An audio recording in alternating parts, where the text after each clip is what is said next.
on behalf of the journal, SCAI, and the editor-in-chief, Alexandra Lansky. I want to thank everyone for joining us. I'm Dean Kereiakes, chairman of the Christ Hospital Heart and Vascular Institute, professor of medicine at the University of Cincinnati, and clinical professor of medicine at The Ohio State University. And I'm also deputy editor of SCAI. We're here to discuss a very interesting article published in SCAI entitled The Comparative Effectiveness of Two Next-Generation Scatter Radiation Shielding Systems to Reduce the Occupational Hazards of Radiation Exposure, Cancer, and Cataracts. Also, the hazards of conventional shielding, wearing lead, like cervical and lumbar spine injuries. I think our profession is at a crossroads regarding workplace safety and institutional liability. The relative effectiveness of ERPDs to shield the X-ray machine, not the healthcare professionals working in the radiographic lab, is critically important for all of us. Here is Rob Riley. Today is the lead author on the paper, Director of Interventional Cardiology, Cardiac Cath Labs, Complex CAD, ECMO, and Mechanical Cardiac Support Programs at Overlake Medical Center in Seattle. Nadia Sutton, Assistant Professor of Medicine at Vanderbilt University and second author on the SCAI Multi-Specialty Consensus Mandate. Now, excerpts from this has been presented at multiple international meetings, and it's winding its way into publication as we speak. And Amit Vora, a structural interventionist at Yale University School of Medicine and co-author of the SCAI Multi-Specialty paper. Rob, please present your study, its findings, and your conclusion. Great. Well, thank you guys again, everyone, for being here, Dean and the entire SCAI editorial board for the invitation, and for Dr. Vora and Sutton for being here today. So as Dean mentioned, we're going to be talking about a recent publication in SCAI called The Comparative Effectiveness of Two Next-Generation Scatter Radiation Protection Systems. These are my disclosures, including I am the Chief Scientific Advisor for Ag Medical. So this is the publication. It was presented at CRT and then published subsequently in SCAI. And really the aim was to compare two novel radiation protection systems that were commercially available around a cath lab table where staff usually stand to look at scatter radiation. This is the experimental design. So this is very similar to other studies that AG has done.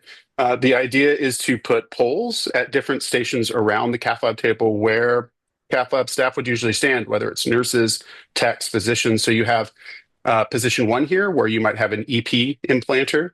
You have position 2, where you might have an anesthesiologist, IJ access, interventional echo. You have position 3, which they often measure for things like AV fistulas, different vascular procedures, IR things.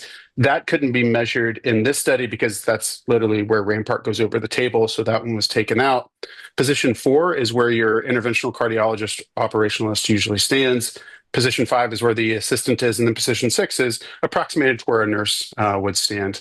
And the idea is that we had an anthropomorphic full-body phantom. There's some good data showing that that can approximate a relatively large human. We all operate in places where there are often larger than 70-kilogram humans, so that's important. We utilized a Philips Alaris C-arm with a 9-inch detector at 15 FPS, performed at 10 seconds at each level. And then we did measurements at each level on these poles from 0 to 200 centimeters. And the reason for that is that radiation distribution is not homogeneous around the table, and we'll kind of show some data about that. So we wanted to make sure that we got it at each level, as we know that it's not the same below the table and above the table. Started in PA and then did it in all the kind of standard, angulations, trying to make sure that we got some nice large angulations, as many people tend to do, particularly in the cranial and caudal aspects. So this is sort of one of the summary slides here, and it can almost appear a bit busy, but I think that there's a few important takeaways from this slide. So first and foremost, if you look here, head of the bed is way hotter than the foot of the bed. And I'm not sure that that was necessarily something that I knew prior to starting to look into these types of studies and look at radiation science in general. The head of the bed is almost 70% compared to 30% compared to the foot. And traditionally, we've always thought about the physician and their assistant, right? But they're at the foot of the bed. They're actually not at the hottest area. The other interesting thing to note is the left side of the bed is way hotter than the right side of the bed. Again, traditionally, we've focused on these two folks right here, but actually, this is really, really hot. And then as you can see here, these are all the heights from 0 to 200. And as you can see, we put a green box around the table. So everything in the green box is below the table. Everything above the green box is above the table. And again, below the table is really, really hot as opposed to above the table. So this has been reproduced in several different publications, several different study experiment designs. And so what's really important to take away from that is just the idea that, all right, so if I'm going to have something in terms of a novel protection device, I got to make sure the under the bed is important, the left side's important, and the head of the bed's important. 360 is important, right? Because we've got all of these different areas that we've really got to hit. This is when we look at all the different positions around the table. You can see here, these are all the positions that I said, 1 through 6, excluding 3. And when we average all the height measurements here, what you can see is that when you compare Rampart versus egg, so egg's going to be your green, Rampart's going to be your yellow, and then no shielding which is the baseline, is here, the blue.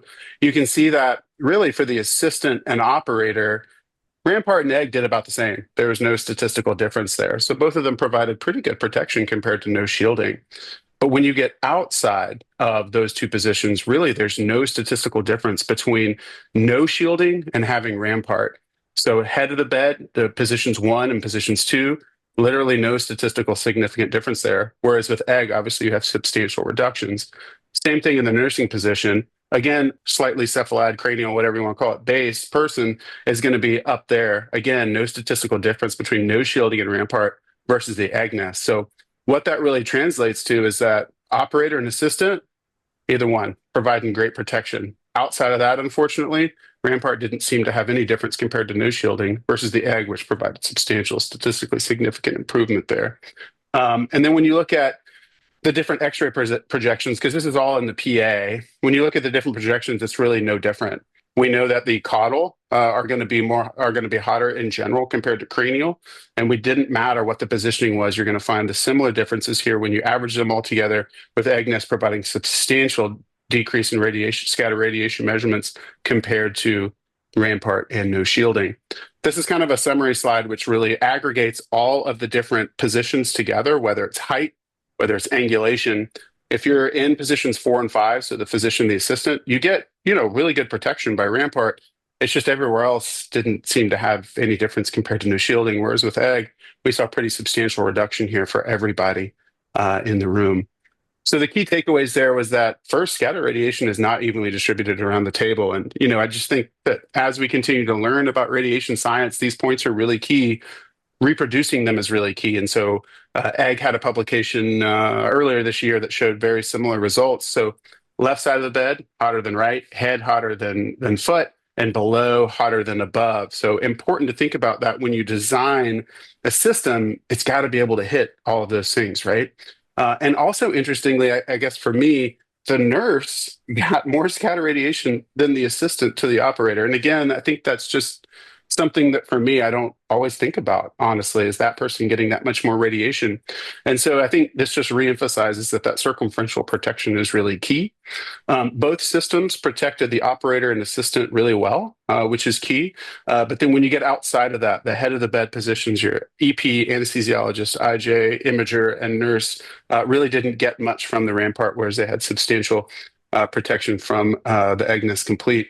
And I think what this really gets back to some of the stuff that, Dr. Sutton and a lot of the folks on that paper talked about is that, when we look at these systems, we've got to make sure that they're data-driven, that they protect everybody, they don't interrupt the flow, and that they're scalable, meaning that we don't want a system that'll just work for coronaries, right? It's got to work for structural, it's got to work for EP, it's got to work for vascular, because honestly, when you get outside of large volume centers, it's really uncommon to have a room dedicated to just coronary or just structural. Really, a lot of these rooms have to be multifaceted. So, for example, I can tell you in my room at my facility, I have my days that I cath, and outside of those days, you might find a vascular surgeon in there. You might find people doing TAVR or PVLs or clips, or you might even have somebody doing an implant. And so the rooms have to be multifunctional because we all have busy labs and there has to be a good ebb and flow. And so I think if we're going to invest in these systems from a capital expenditure standpoint,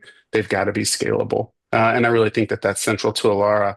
as this document that Dr. Sutton and our other colleagues have put out there. So that is it. Thank you, guys. Fantastic, Rob. I learned a lot from this. You know, the concepts that scatter's not evenly distributed and that radiographic projections are not all created equal with respect to scatter. Amit, Nadia, what were your thoughts when you read through that? Was that new learning for you guys as well? So yes, I really enjoyed reading this manuscript, and I just want to mention that most of the studies that have looked at some of these advanced radiation protection systems generally will compare them to either, no shielding or our standard shielding. And what I thought was really unique about this study and really kind of made it stand head and shoulders, out from a lot of the other studies is that it was actually comparing two kind of what we would consider maybe comparable systems, but kind of like showing the pros and not necessarily cons, but the sort of different features that these different systems will bring to the lab. And I think that's really important because as we're starting to look at systems and trying to make choices for our hospitals, and we can't have everything, but if we can, if we're fortunate and we can get some of these systems in the lab, it's really helpful to have the data to be able to make some comparisons so we're making informed choices about what we're bringing to our lab. So that was one of the key takeaways for me. There were a couple of things. I think that some of the data that you mentioned initially about just sort of hotspots around the lab or around the II, I think is just helpful, not only for kind of more seasoned operators, but for trainees as they're coming through the lab and we're trying to teach them more about radiation safety. And so I actually thought that piece was really nice, and I think reinforces things that we've learned over decades, but may not incorporate as smoothly in our day-to-day practice with respect to angulations or where we're going to position even the shields that we have right now. The other thing I thought that was particularly helpful is that the position for SCAI and for many of the other agencies is to try to redefine what ALARA means, right? And not in your paper, in some of the other projects that SCAI is working on, I think redefining ALARA to sort of this ALARA Plus, I think is going to be our generation's challenge. And in that way, all of these systems really are helping to redefine what this means. And this is a point that we had tried to make in the editorial, right? Which is that with the standard shielding systems that we have right now, most operators have a pretty significant cumulative exposure to ionizing radiation. But implementing these systems, and I think time will tell as we, with studies like this, as we kind of look more carefully at each of the systems. But as a whole, probably for operators at least, these systems have the opportunity to reduce radiation by so much for us that it's really not that different from background exposure, depending on sort of where you live in the country and in the world. And so, congratulations, Rob. I think it's a great study, and I think it really does push the ball forward as we move towards safer workplaces for all of us. That's excellent. Rob, I kind of ask you maybe a two-part issue, and the one is, can you assure us of the validity of this model, the anthropomorphic phantom, and its ability to extrapolate to real world, real life? Is there a precedent for that? And also, are we being fair? Has there been iteration in the Rampart device with the recognition of a zone of vulnerability, so to speak? Now, that was described also at CRT by the Brigham and Women's Group that noted with Rampart that they had that not everybody in the room got the same level of protection, that the head of the bed was more exposed. But those are two things, the validation of the model, and then is there a Gen 2, so to speak, for Rampart that you're aware of? Yeah. I mean, this could be a really big conversation because one of the things that's challenging is that this is the first time in my career that I have gotten into a field that I feel like we're really learning a lot real time. I feel like the precedent for a lot of this really just isn't there. And so when a lot of people say, what are you aiming for? Or say, well, we're about to find out. And one of the challenges is that we're studying something that's invisible. We're studying something with ramifications that longitudinally take quite a while to bear out. And we're studying something that is hard to get people excited about without a lot of prior data. And so in terms of the validity of the modeling, again, we're still this is all new. There's a lot of great data showing that the approximation of the anthropomorphic model to a large human is there. Those are all cited in the manuscript. So there's a lot of precedence for that being the case. But I do think it's really important to note that this is really kind of should be considered preclinical, where the clinical studies have to bear this out. And we have multiple studies going on in the coronary space, the structural space, the vascular space, the EP space, and this will all bear that out. And so hopefully we'll be able to more fully answer that question by the end of this calendar year in early 2026. Some of those validation studies will hopefully be presented at TCT. We'll find out in the next few weeks. In terms of next gen, so I have seen some pictures of a next gen Rampart. I don't know if it's being sold necessarily. I couldn't really speak to that because I'm not really at the level of knowing that detail of all the different devices. I know that that's obviously going to be something that we're all, any company that's in the space is going to work on and want to be important, because I think we're all, again, it's put forth in the SCAI document, like, this is important. We got to make sure we protect everyone. So I'm sure that will be an important piece. I think that in terms of the study, though, it tested what's out there. Like, if you walk into any lab that has a Rampart, that's what they have. And so I think that's why that's probably reasonably fair.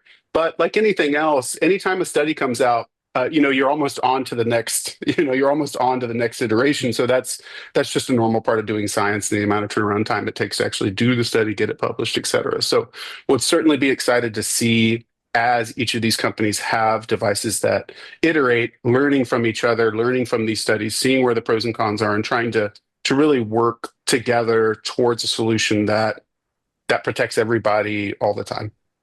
Yeah.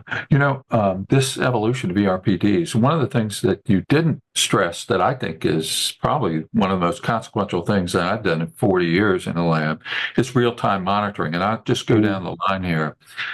Yesterday, 2-hour case, 4 stents, complex. I got 0.2, which is the most I've gotten in, probably the last couple months that I've been back doing cases.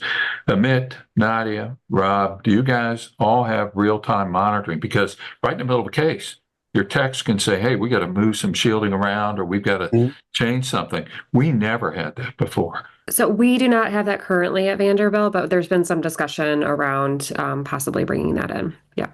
I think it's a great idea. It's something that I feel has been brought in when these newer next generation ERPDs are in the process of kind of being implemented.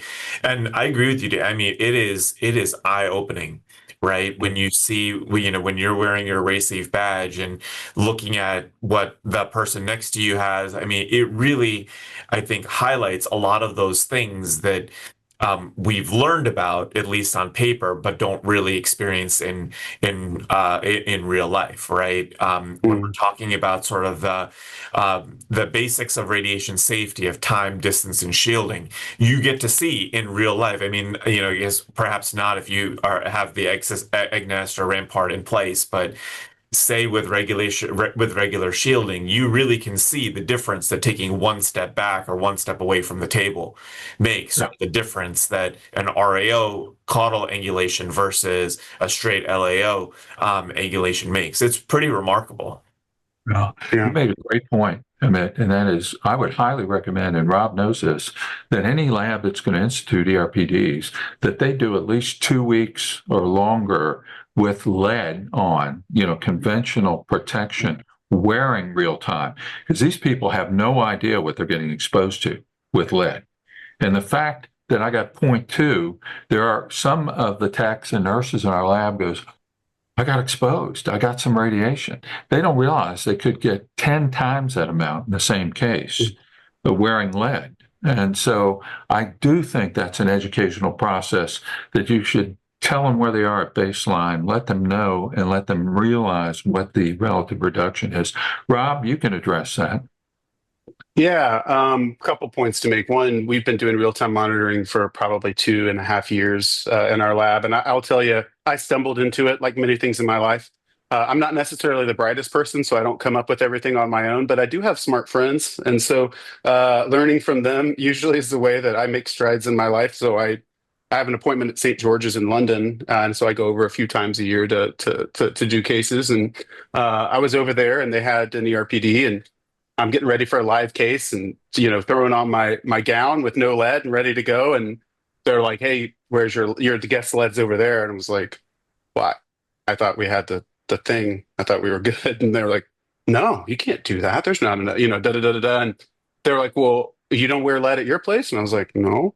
And they're like, "Well, what's your real-time monitoring numbers look like?" And I was like, "Yeah." So I went back home and I said, "That's not great." So it's actually super cheap to get a RaySafe system in your lab. It's I think it's $500 a month or something like that. It doesn't even have to go into capital if you're a cath lab director or somebody like me that has to worry about capital versus non-capital expenditures. There's different budget lines. So it can go directly into your disposables and your dailies. And it was eye-opening. And we had a different system at the time, and we found that it worked most of the time, but there were sometimes it didn't. And we were really getting exposed and we didn't know. And I will tell you, there was nothing that has motivated my lab for radiation protection like seeing the numbers. It takes an ethereal threat and objectifies it so that you actually have a target to work towards. And I can tell you, my lab, there is nothing that supercharged those folks like seeing the numbers and working towards getting as close to zero as possible every single time. And so it's mounted right on the boom. I got that big boom, with all the screens. It's mounted right at the top. And it'll just go, it'll spike when I'm getting radiation. And I don't even have to wait till I get a 0.1 or a 0.2. I can see it. Oh, hey, I wonder, this little thing got moved. Okay, boom, whatever.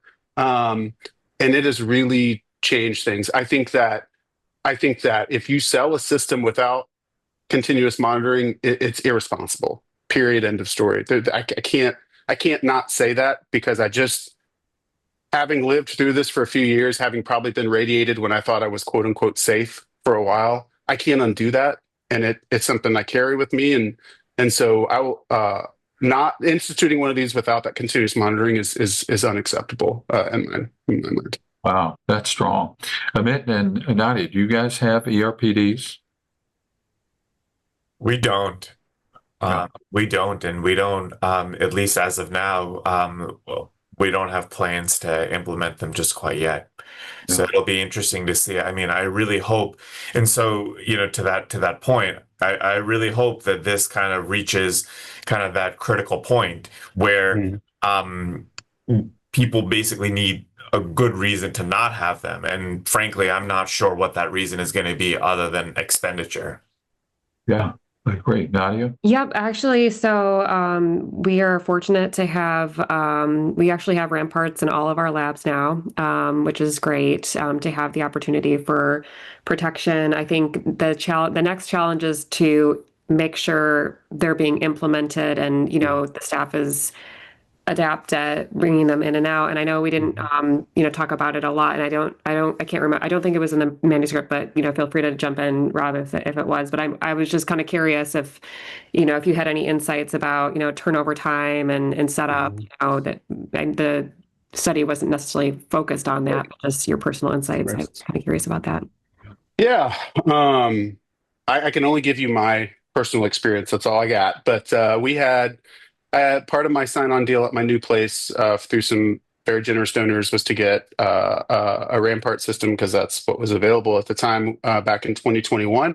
And I used it every case for probably 2 years, something like that. And that was sort of the lead-free, didn't know until I got my appointment at St. George's and started going over there and was like, wait, what? And one of the things about being a director is you have all this extra junk that comes onto your plate, things like scalability and having to worry about all the staff members all the time through 10,000 different things. And one of we had a couple of challenges. One, the staff loved not having to wear lead, except when we started doing real-time monitoring, we found that it wasn't, that there was very bigger people, various types of anatomy and stuff. It didn't always work perfectly every time. The second piece is that there was fatigue about getting it draped. It's big. They'd forget to leave it plugged in. Sometimes it wouldn't raise as fast as we wanted. And we couldn't do it for things like Impellas and when people crashed because it was in the way. And so there were times, and over the years, we did find fatigue. And so when we got more donor money to outfit all of our labs, we simply just asked the staff, they're like, hey, we're going to start putting these in all the rooms. And there was a bunch of folks that didn't want to do that. And so that was a challenge. And so then we started trying new systems. And I think the reason that we ended up going with the egg is that there's really minimal prep. You don't know it's there. It's not in the way. I wasn't able to do my Impella procedures previously with the Rampart in place because it's hard to get, if I have an anesthesiologist at the head, I had to bring the C-arm to the side and it would like get in the way and stuff. And so maybe that was me, I don't know. But, we always had to hang the lead in the room in case somebody crashed with a perf or whatever. So I'd have to be able to get the device out of the way and get to it. Now I don't have to worry about that anymore. And just, unfortunately, the line of work I'm in, stuff happens. And so having the ability to kind of quickly get into stuff with stuff that's not in the way has been a real blessing. And having staff that actually, it doesn't bother them to get this done is the reason that we ended up scaling it to all of our cath labs, our EP labs, et cetera. So that's just my personal experience, but I'm sure it really depends probably on your practice and sort of your staff and all this stuff. And I can't say that it's necessarily a one size fits all, but just my personal experience. Yeah. As you know, Rob, we've had egg. I was in the hospital actually with my cervical spine injury when Santiago Garcia, Jared Frizzell, it tested 3 different systems, including Rampart. And with respect to the efficiency of process and patient throughput, we don't ask people, do you want to be protected, yes or no? The techs do it. If it adds several minutes, I'd be surprised because it's just done. It's done in every lab. We came back and they came to me and told me why they picked this. And I said, great.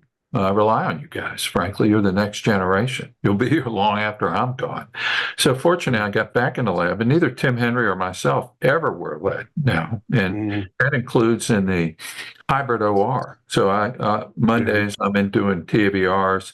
I'm not in the mitral or tricuspid space at this time.